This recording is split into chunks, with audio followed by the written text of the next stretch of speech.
V-Guard presents कौन जीत रहा है, को पावर्ड बाय सेंसोडाइन एंड विमल। बोलो जुबां केसरी।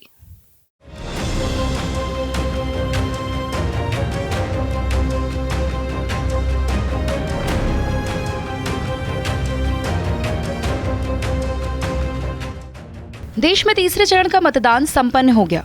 अब इसी बीच सियासी दल चौथे चरण के लिए अपनी अपनी प्लानिंग में जुटे हैं। यूपी में बची हुई सीटों को जीतने के लिए सभी राजनीतिक दलों की नजरें बनी हुई हैं। वहीं यूपी की हाई प्रोफाइल आजमगढ़ के लिए एनडीए और सपा के नेतृत्व वाले इंडिया और मायावती की पार्टी बसपा के बीच त्रिकोणीय मुकाबला होता दिखाई दे रहा है। बीजेपी प्रत्याशी और फिल्म स्टार दिनेश लाल यादव निरहुआ एक बार फिर से आजमगढ़ सीट से अपनी जीत को लेकर दावा कर रहे हैं, तो वहीं सपा प्रत्याशी धर्मेंद्र यादव लगातार ही भारतीय जनता पार्टी पर तंज कसते हुए नजर आ रहे हैं। तीसरे चरण के चुनाव मतदान खत्म होने के बाद समाजवादी पार्टी के प्रत्याशी धर्मेंद्र यादव का एक और बयान सामने आया। उन्होंने भारतीय जनता पार्टी के साथ साथ प्रशासन के लोगों पर भी बड़े सवाल खड़े कर दिए। समाजवादी पार्टी के प्रत्याशी धर्मेंद्र यादव ने बीजेपी पर निशाना साधते हुए कहा कि देश में अब जो भी चुनाव हो रहे हैं वो भारतीय जनता पार्टी नहीं लड़ रही, बल्कि प्रशासन के लोग लड़ रहे हैं। उन्होंने कहा तीसरे चरण के चुनाव होने के बाद बीजेपी अब लड़ाई से बाहर हो चुकी है। पूरा देश देख रहा है बीजेपी और बीजेपी के नेताओं में अब दम नहीं बचा है।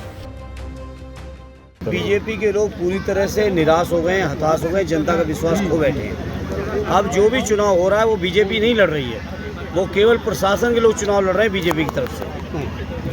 प्रशासन वर्सेज विपक्ष हो रहा है चुनाव। बीजेपी तो लड़ाई के बाहर जा चुकी है और इसीलिए आपने कई विजुअल्स देखे, मैनपुरी में देखे होंगे, आपने संभल के देखे हैं, बदायूं में देखा है, और भी जनपदों में ये सूचनाएं आ रही हैं। अब प्रशासन चुनाव लड़ रहा है, बीजेपी चुनाव लड़ने की स्थिति में नहीं बची। आपको लगता है अपनी कंस्टिट्यूंसी में जाने के लिए कहीं ना कहीं आपको प्रशासन से भी जो है मजबूती? अरे बहुत स्वाभिमानी और बहुत बहादुर लोग हैं आजमगढ़ के, और प्रशासन के लोगों से हम इतना ही कहेंगे कि आजमगढ़ के लोगों से टकराना नहीं। बहुत बहादुर लोग हैं। संभल में विधायक जियाउर रहमान, उनके साथ भी हत्या हुई, उनके फादर के साथ हुई, और भी कई जगह हुई। कल मैनपुरी में कई जगह घटनाएं हुई। तो मैंने कहा ना, बीजेपी चुनाव की लड़ाई के बाहर जा चुकी है। अब केवल प्रशासन वर्सेस इंडिया गठबंधन लड़ाई चल रही है। आपको बता दें कि आजमगढ़ लोकसभा सीट सपा का गढ़ हुआ करती थी।